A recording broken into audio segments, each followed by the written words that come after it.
Всем привет! Э, Я Игорь Коношанов, который двигался с отрядом шамана Александра Габашева, а также водитель с «Газели», который задержали сотрудники полиции. Задержали по беспределу, как и вот у них всегда бывает. Как было дело? Машину покупал ворон в Улан-Удэ, мы еще были примерно 100 километров от Улан-Удэ. Эта «Газель» у нас уже была, когда нам перегородили дорогу шамана Тенгери. Когда мы прибыли в Улан-Удэ, нас остановил экипаж ДПС для проверки документов, но отпустили. Мы прибыли в Улан-Удэ в доме и поселились в доме, который нам любезно предоставил добрый человек Исугей. Там прожили какое-то время, то есть эти все 3 дня приходили люди, общались с шаманом. Дальше мы выдвинулись с Улан-Удэ, выехали всем отрядом на машинах, которые собиралась благодаря Диме Баирову. Это было около 15 машин. Дровосек на своем грузовике увез тележку шамана от Улан-Удэ. Мы отъехали где-то километров на 20 и установили палаточный лагерь.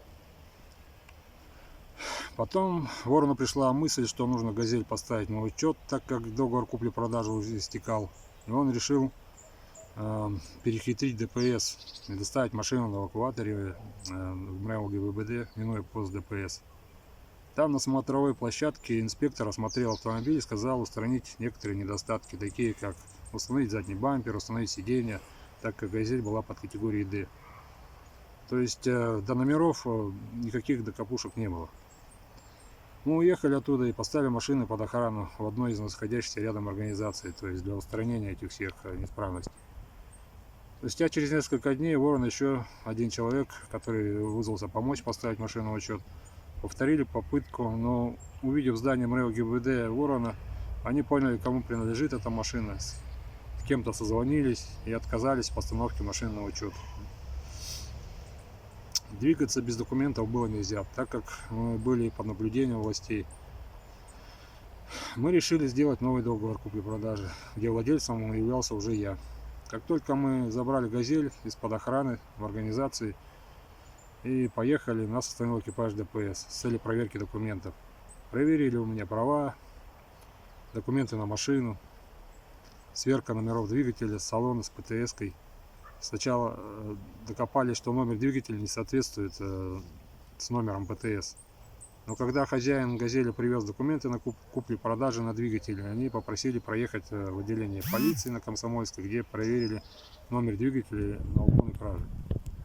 Спустя минут 30 ожидания проверки вышел оперуполномоченный Джафаров с целью проверки номеров кузова автомобиля, где ему показалось, что номера перебиты и что машина будет задержана на экспертизу. Провели какой-то там следственный эксперимент с дежурным следователем Садномовой, который заключался только в описании их претензий к автомобилю, в частности к номеру кузова. После пригнали эвакуатор с целью погрузить «Газель» на него. К тому времени Дима Баиров уже через прямой эфир позвал людей на помощь, чтобы отстоять машину, купленную на народные деньги. Кстати, еще за эту «Газель» должны были дать нам, человек занял около 75 тысяч рублей на покупку этой машины. А ворон так их не вернул, эти деньги. Поэтому, скорее всего, машину придется продать, если других никаких вариантов не возникнет. Но денег у нас уже нет на данный момент, потому что кассой владел ворон. Короче, сидя в машине, я всячески препятствовал произволу властей, погрузке автомобиля на эвакуатор. Было большое противодействие с двух сторон. Обстановка накалялась до предела. Но прошло какое-то время, все экипажи ДПС, которые были рядом, около 5 штук, машина, УАЗ с полицейскими с автоматами, уехали, оставив нас одних. То есть остались ребята все, которые пришли поддержать нас. То есть требовать законного, то есть по закону, чтобы было все. Мы с адвокатом пошли в отделение полиции с целью закончить с протоколом следственного эксперимента и забрать документ на машину.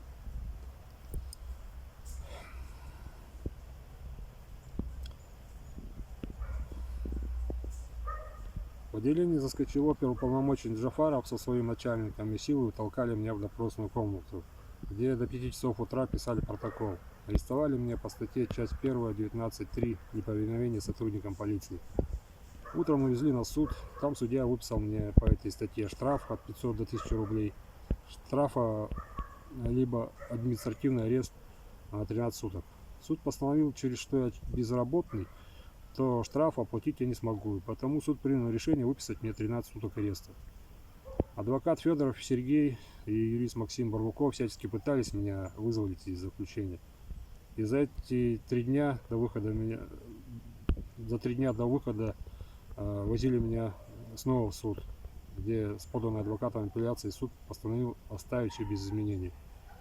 В общем, отсидел, как скажем, от звонка до звонка. Когда вышел, узнал печальную новость, что около 40 человек в масках и с автоматом вероломно вторглись в лагерь в 4 часа 22 минуты и забрали шамана. Взяли как преступника, хотя всем известно, что это наша власть преступна. Находясь еще в ВВС, до меня дошла информация, как храбро за меня бился на митингах Дима Баиров, как отстаивал гражданскую позицию за граждан России. Я настоящий герой Бурятии и даже всей России. И очень признателен ему за это. А также Петру Дондукову и всем сознательным гражданам Бурятии, которые, не жалея себя, отстаивали свободу слова, свободу человека. Глава республики Цыденов сказал, что водитель «Газели» был пьян и раскатывал в таком состоянии по городу. Из-за этого его задержали.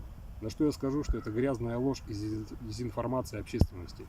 Я знаю, как работают наши суды, и им пофигу на богиню Фемиду, которая олицетворяет справедливый суд без собственных интересов. Но у нас все продается и все покупается. Свободу всем политзаключенным.